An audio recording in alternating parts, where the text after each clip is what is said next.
I'm just saying, like, what a setup you've got. You got tracking camera and everything. all this is it's just an iPad. That's all, it's like and I've never used this before to do anything, so I'm like curious how this is going to actually work. Yeah. So If it makes us dizzy or if we're gonna be all right. yeah, so usually if I'm sitting, it stops for a second though. That's cool. And you know what? I'm gonna keep all of this in for the video interview. This That's this fine. intro bit. It's very funny. So how you I doing? What is it? 11 o'clock your time? It's 10 o'clock. It's not that late. I can stay awake. I'm a bit of a night owl, so I'm fine. Yeah. What time is it where you are? 5 p.m. 5 So p.m. Yeah. normally I'd be at work right now. I got off a little bit early today and figured I'd get all set up here and Yeah. Oh, give it a amazing. go. So it's Tory World. Uh, Yeah, that's the artist name, is it? that's Is that my name. That's my first and last name. really? Ah, that's Yeah, incredible. What an interesting name. World as a last name. I like that. yeah. There's I still don't know the full story behind it. I guess some like it comes from my dad's side of the family, but Yeah. uh, yeah, it's I don't know the full story behind it, so I don't want to misquote it at this point. But yeah, it's an interesting name. Yeah. No, it's very Yeah. cool and a great name for an artist. It's memorable. Um, would you be able to give me and the people who watch this video a bit of background about yourself? Well, my Tory World. I'm from Madison, Wisconsin, which is in the USA. If you're not familiar with where that is, it's not too far from Chicago. Maybe about an hour and a half north west of Chicago, kind of like by Milwaukee. I've been playing music since I was 8, man. Like I'm 47 now, so pretty much 40 years. I started playing cello. I picked up guitar in like 91, right when grunge and all that stuff hit. That was a cool year for music, and Yeah. just kept doing that and off throughout my life, and just never really, went full speed for it, just because I'm one of those people that money was always an issue. I wanted to be comfortable, so so I went that route a lot of times. So did Yeah. things like being a truck driver, and I actually was a studio engineer in the thousands. Oh, nice, So nice. yeah. It's funny you say 91. 91's the year I was born. I mean, it's a great year for music, but it took me about 8 years to realize that that was a good year for music too. Um, Yeah. but Uh, yeah, I mean, it sounds like we're following similar routes. I'm currently doing something that like this is my kind of hobby. This is, but I'm uh-huh. currently doing something that's like not about music, and I feel like I want to connect more with the music side of things. What was it Yeah. like being a producer in the studios in the thousands? Oh man, like thinking back to it, like it was the late thousands I got started, or the late '90s that I got started to the early thousands. Yeah, That was around the time, I'd started with like a little analog, reel to reel, and had a cassette player. The studio that I worked at had ADATs, if you remember those things, and that was always kind of a trip because it basically just VCR machines. And yeah, you get a lot of local bands around here. A lot of cool local bands were independent at that time, and yeah, uh, it was a good time. I just kind of in my life was kind of like, oh, this doesn't. You know how it is if you're trying to work in music. It's usually you got to be okay with financial instability, and that was something that I was never okay with. So um, yeah. so it's Fair always enough. been kind of a hobby. I've been more of a hobbyist if I had to classify myself. Yeah. Oh, that's So brilliant. And did you create a lot of music yourself as a solo artist during that yes. time? Yeah, Yep. And during that time, though, I did a lot of stuff. Like I was in bands, in this band called Polymorphs Perverse, and a ska band, and tried to do more collaboration back then. Because obviously, I mean, you didn't have the tools that you have now, where all that stuff was just starting. So you had to be more social yeah, yeah. You than a lot of definitely people. did. Yeah, and it was easier just to kind of make a little bit of money too. I mean, even in the early thousands, man, like you just burn 1,000 CDs and play some gigs and sell your CDs for $10 a pop, and you could Yeah, do all right. bit different So nowadays. Nowadays, you're like, play on Spotify, please. Play me on Spotify. pretty much, it's Definitely like doesn't hit the it's same. You've got to rely on the t-shirt merch, haven't you? You do, so that's the key to it. Yeah, like I'm coming back to it because during this time too, I started a family. So, Yeah. I've been a family guy for the past 10 years, and it's a strange. I mean, all that stuff, like Spotify was around when I was kind of into it more, but not where I feel like you kind of have to whore yourself on social media. Hmm.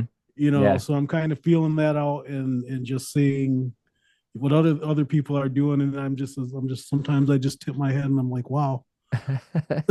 It's a very different game now. You've got to be almost an actor as well as a musician. You've got to know how to do your socials, and everyone's so concerned with like what numbers are you pulling, on TikTok or all the other even even platforms.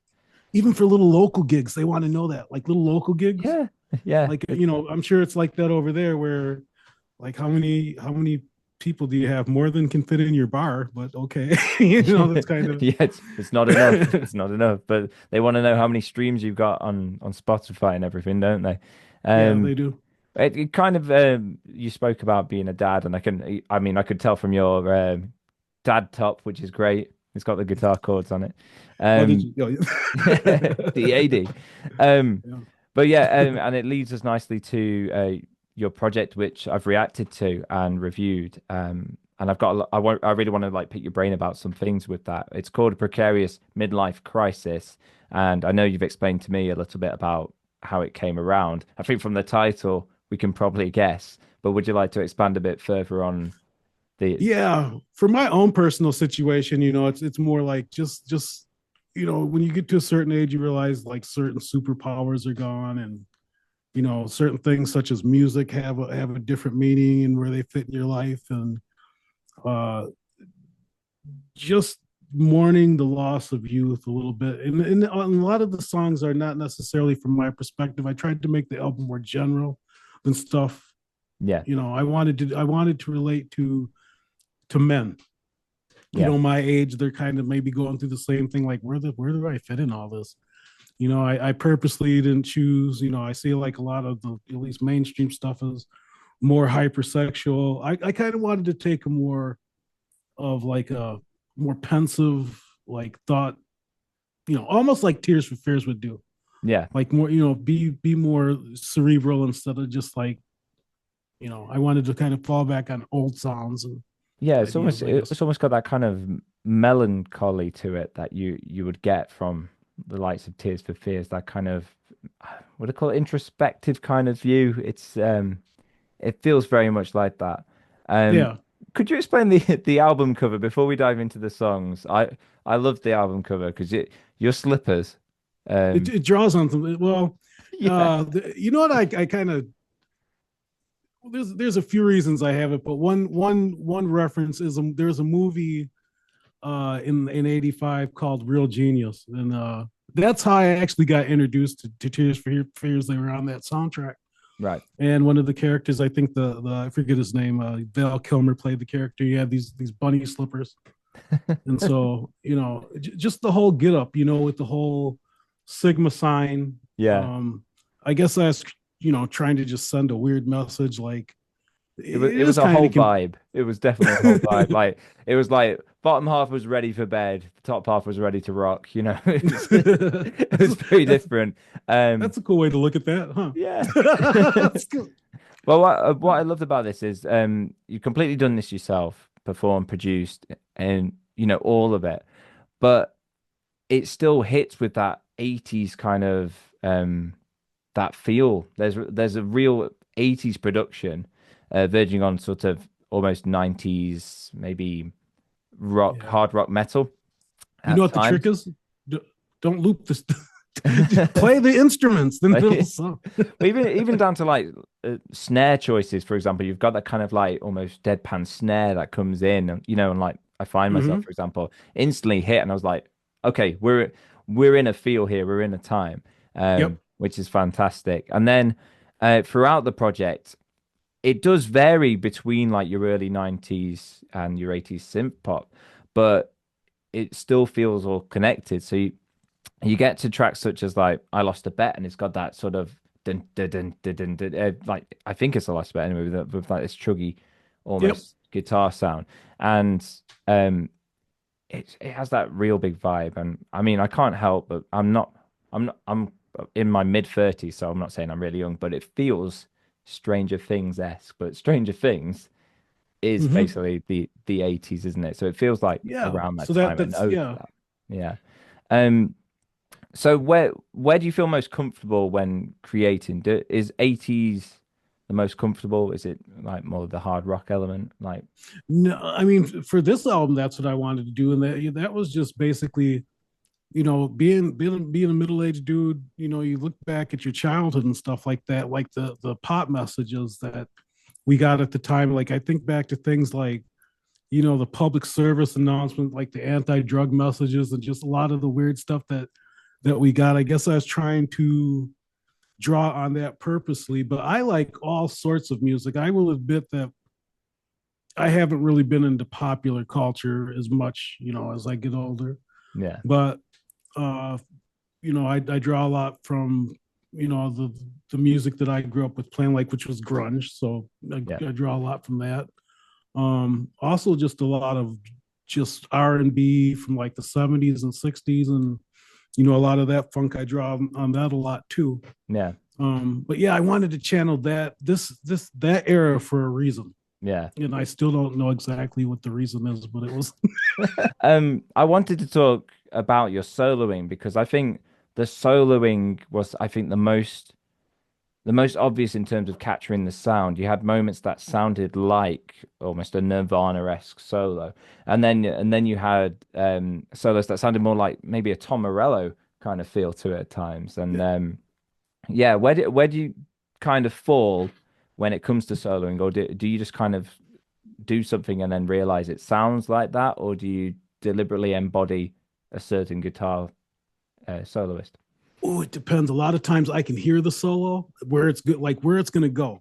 Yeah, Um, so I'll already have an idea in my head. Okay, I'm going to actually go ahead and pick this, or like you said, like when you say Tom Morello, that's funny. Like I would say Billy Corgan, and okay. maybe even James Ehouse. So the Smashing Pumpkins, in terms of guitar tone, Yeah, are like really, I draw upon them a lot, and pretty much like a lot of stuff that Butch Vig as a producer did. He's from right. here, and so yeah. So in terms of that kind of guitar, yeah, I'd say the two eras that I draw is probably grunge, and probably Billy Corgan is probably a big influence in the Smashing Pumpkins, Yeah, but also just a lot of I loved what Eddie Van Halen used to do, and a lot of people that were shredders, because I came right at the time. I started playing right when all those big hair bands were coming to the end of the thing, and then hip hop was changing in 91. A lot of things were changing yeah, in grunge broke, but I was kind of already into the bands like Def Leppard and stuff like that. So I kind of got that intersection of it. So I do a little bit of that. You'll hear me tapping and everything, and then sometimes you'll just hear me playing like just grunge chords. So yeah. yeah, it's It's got that yeah, significant flange to it. I think that makes it feel grunge. yeah, It's flange, isn't it? I've yep. For been, that. yeah, that's right. I've been a guitarist since like the age of 8 as well, but I've never been into like the pedal side of things. Like that's never been Mm-hmm. interest for me. So flange and wah and everything. Yeah. Um, but yeah, let's touch on the lyrics then as we're kind of going across the album. Um, you have some kind of more, I'd say, fun lyrics songs like "I Lost a Bet" was pretty Yeah. hilarious. Casino Jam, um, and then you've got some more like to the heart, kind of to the soul lyrics at times. Where would you say you lie when it comes to writing a lot of the time, or does it Three vary? three three places I write a car, like, so I'll write in the car a lot of times, Yeah, and that's where I usually get like my lyrical inspiration, and so I'll just play the camera or something like that. yeah, um I feel like in terms of a writer, uh I'm lucky that I don't really get writer's block. So just kind of the spontaneousness of a car, I'll have that, but I can also sit down and write things. um and then also writing from a musical perspective, like if there's just like an instrumental, I'm pretty good at listening to things and making things fit. yeah, I would say for this album, I spent more time writing lyrics and coming back at it, because before it would be like I would make a whole song and then try and write lyrics to it. Yeah. I Is that did the where you opposite. tended to start with? Because I know as a guitar player, I'll probably make the whole song just on guitar first and then think of lyrics later. Is that Yep. where you tended to be? Yeah. Yeah, and for this album, I'd get like a thought like for a chorus or something, and a good example of that was what's the song after New Start, Sweetest Things. I'm Swedish sorry, things. Yeah. yeah, it's Sweetest Things, but Bright LED Lights Wake Me Now, like that. So that kind of it didn't go away. It was a thought that just stuck in my head, and Yeah. I'm like, I have to get this out. So Very nice. Very yeah. good. So your creative process varies really depending. It Um, does, but yeah. I wish if I could do anything before I'm like, I don't feel like playing music anymore. I wish I could get my own version of like a Dr. Susan Rogers, if you know, that was Prince's engineer. And I would like to not think about engineering, working in this. I just want to just make music. And also I think, although I did all this, it's not like out of like ego or anything. Like it's more out of expedience and just trying to, well, it's a big inconvenience to have. And I wanted to have something that kind of just showed everything that I can do. But I think going forward, I want to collaborate with people more. Yeah. That's for sure. Like I really do, because that is important. Yeah, it's impressive that I can put out an album and it can sound like a band, but it's fun to have other people doing stuff. You know It what I is. mean? And I've always liked that. It's always been like a timing thing, Yeah. Yeah. and then you know how it is when you start a band. It's almost as bad as like starting relationships. It is. It is. I mean, I'm trying to collaborate with people at the moment. I'm trying to make a project where over the course of 12 months, I'm collaborating with one artist a month, and that's a lot to try and like go back Yeah, and forth between people musically. But that's only over the internet. Um, but yeah, collaborating just adds a whole new flavor that makes the music come alive in a way you'd never imagine. Um, yeah. so is that next? Are you thinking of creating a project where you're collaborating with people like across the board or just over a few songs?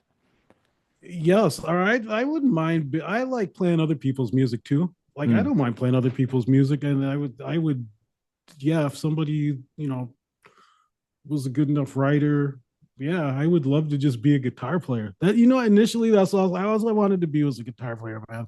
yeah. That was it. Just be an alcoholic guitar player. You know that in The Simpsons with Bart Simpsons, where he's Yeah, like, "Slag yeah, off." yeah.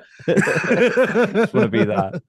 The Um, fans are a bunch of bloody pigs. Yeah, that's all I wanted. That didn't happen though.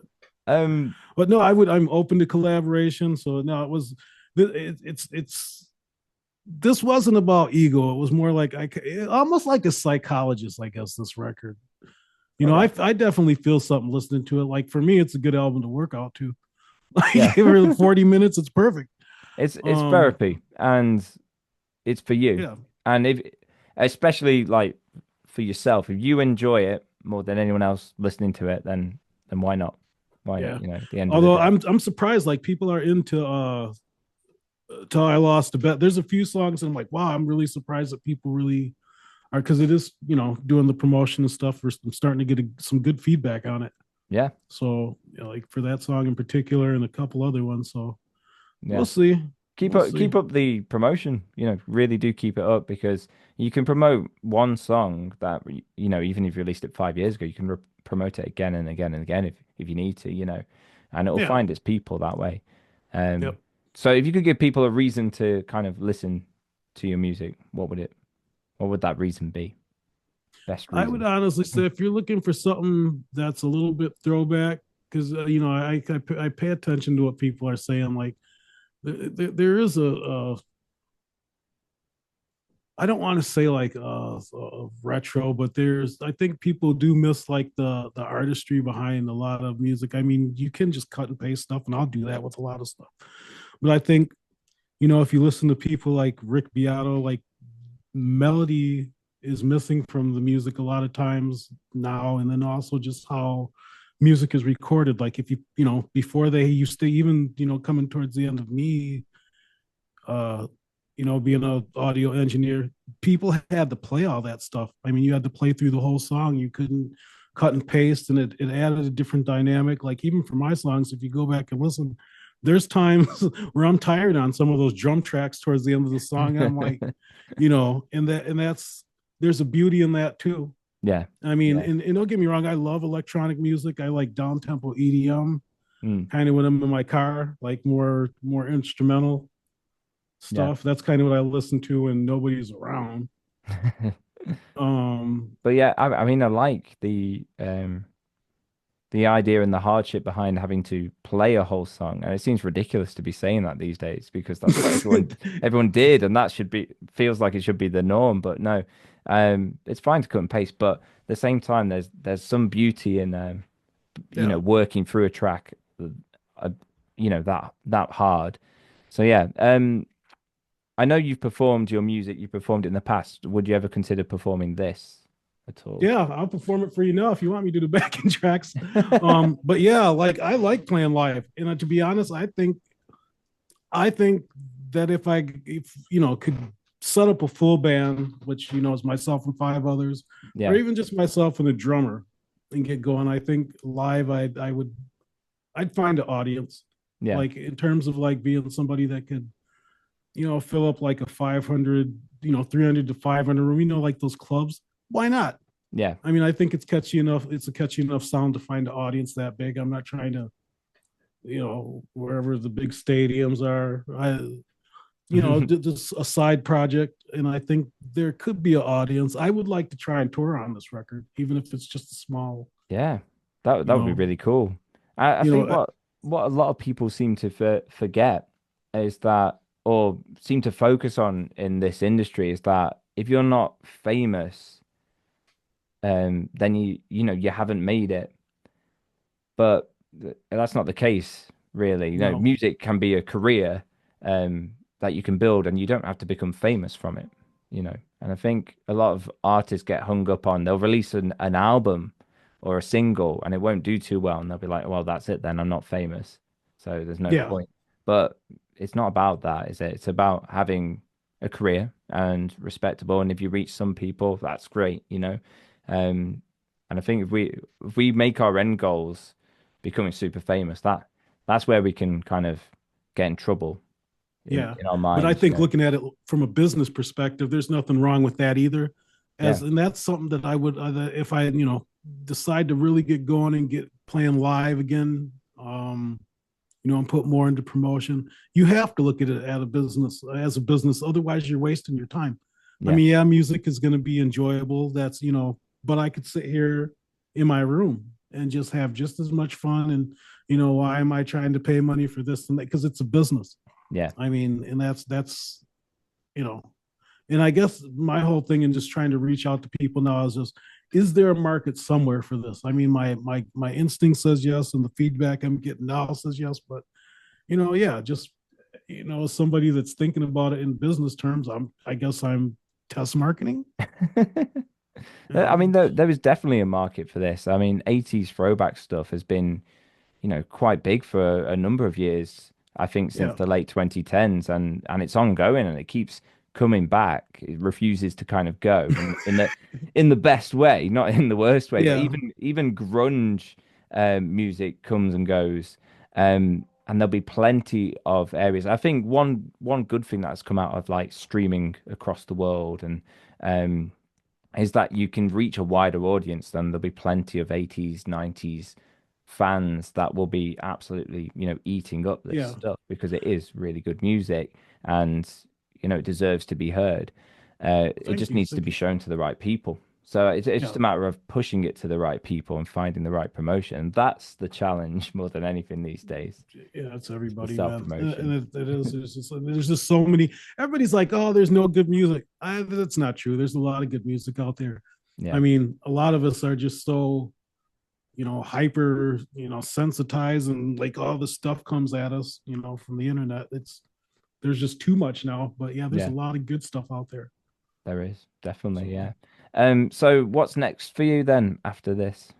I think just keep promoting the record. Actually, I'm practicing kind of like off backing tracks. Like that's a labor of love too. The way that I'll play live, Yeah, the way that I have played live is with like a television, or I'll have like a drummer, Right. A few times I've had a full band, uh, but just keep practicing because I guess my thing is I want to prepare. Like I've started, kind of working out because like for a while my arms and stuff are hurting.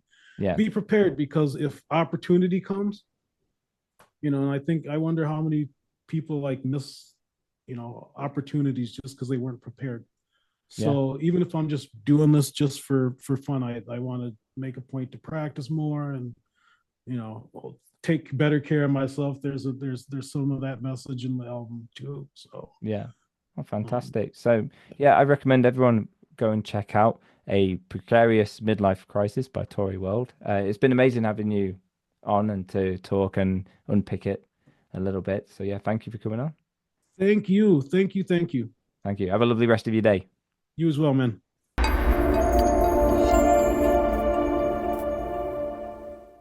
Good morning, sir. How are you? Oh, I'm doing good, thank you. Oh, that's delightful to hear. Well, have a good morning. Oh, thank you. Jolly good. Oh, what a day. I packed up all my feelings in a bag and threw on my shoulders the weight of all the things that made me glad. What can I say? It feels like I can smile the day away.